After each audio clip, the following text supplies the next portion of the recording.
Europe 1. Europe 1, 6h, le journal Nina Pavant. Bonjour Nina. Bonjour Alexandre, bonjour à tous. Ils n'en dorment plus. Les habitants du Pas-de-Calais regardent l'eau monter impuissants. Le département en vigilance rouge pour crue, des niveaux records atteints dans la nuit. 50 évacuations hier et 120 pompiers et militaires envoyés en renfort sur place par le ministère de l'Intérieur. Pour les habitants, c'est un nouveau coup dur après des inondations qui ont déjà frappé le département en novembre et en décembre.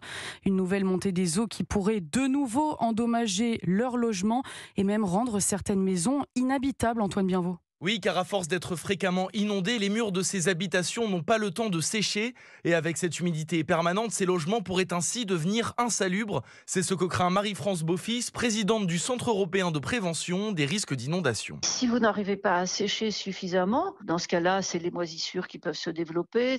Et si vous avez des moisissures, c'est ensuite des problèmes respiratoires pour les habitants. Donc, ça peut rendre inhabitables les maisons d'habitation si on ne peut pas les assécher correctement. Et en cas d'inondation massive sur des logements déjà fragilisés, les dégâts pourraient même être encore plus lourds, selon Pascale Poupineau, présidente du Conseil français des urbanistes. L'eau peut monter plus s'infiltrer dans les murs, donc que ce soit une maison nouvelle ou une maison très ancienne, ça peut aller jusqu'à une fragilisation de la structure de la maison et potentiellement un effondrement. Autre risque que le réseau électrique de l'habitation soit durablement endommagé par l'humidité des sols, rendant ainsi impossible la vie à l'intérieur de la maison. Antoine Bienvaux pour Europe 1.